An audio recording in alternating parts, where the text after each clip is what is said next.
यसै कारण त पावलले भने तिमीहरूको बीचमा अझै पनि झगडा लडाई छ, यसको कारण तिमीहरू अझै पनि अन्य जातिको समान छौ।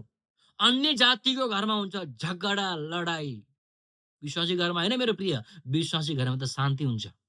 विश्वासी घरमा प्रेमको कुराकानी हुन्छ। विश्वासी घरमा परमेश्वरको डर और भयको कुरा हुन्छ। छ आज। अनि चर्चमा आएर सदुकी फरिसी र बिना काममा ढुङ्गेको जीवन देखाएर काम छैन मेरो प्रिय।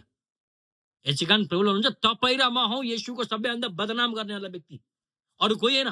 अन्य जाति त केही पनि थाहा छैन उनलाई। तपाईँ र म सबभन्दा बदनाम गर्नेवाला व्यक्ति। तपाईँ र म सबैभन्दा घटिया व्यक्ति जो येशूको नामलाई बदनाम गरिराख्छौँ हामीले।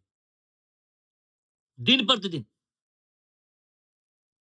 ओ यसले कस्तो राम्रो लगाएको छ, हामी त्यही गर्नुपर्छ। ओहो! भाइरल कपडा, भाइरल चीज गर्नुस् राम्रो। जब येशूको आगमन हुन्छ, यही तपाईँ र म प्रभुको सामने खडा हुन्छौँ नि, तब मजा आउनेछ तपाईँ र मेरो। आज मस्ती गर्नेवाला, आज रमाउनेवाला, आज यीशुको नाम लिएर बदनाम गर्नेवाला विश्वासी सेवक परमेश्वरको अगाडि खडा हुनुपर्ने छ तपाईँ र म। We have to stand before God and we have to accountability whatever we did in the earth. हामीले जे कुरा गरे पृथ्वीमा त्यसको लागि हामीले जिम्मेवार हुनेछ माथि गएर।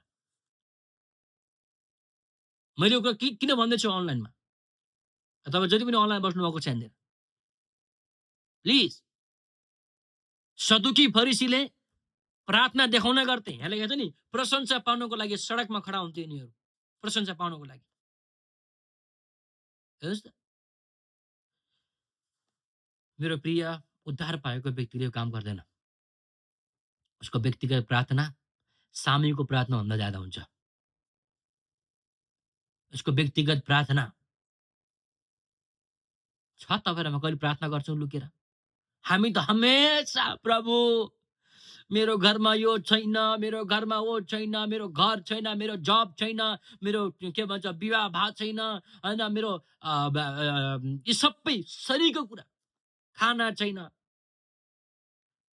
मेरो प्रिय तपाईँको भित्र वचन छ कि नै सोच्नुहोस् पहिला।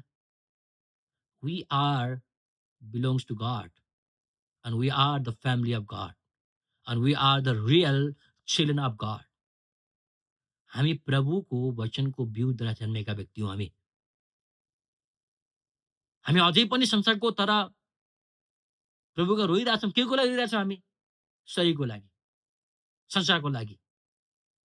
अनि प्रभुले त भन्नुभएको छ सबै कुरा दिइसकेको छ, म दिन्छु। त्यसको लागि प्रार्थना गर्नु पर्दैन, त्यसको लागि रुनु पर्दैन। एउटा राजाको छोराले हर दिन आफ्नो बुवा कहाँ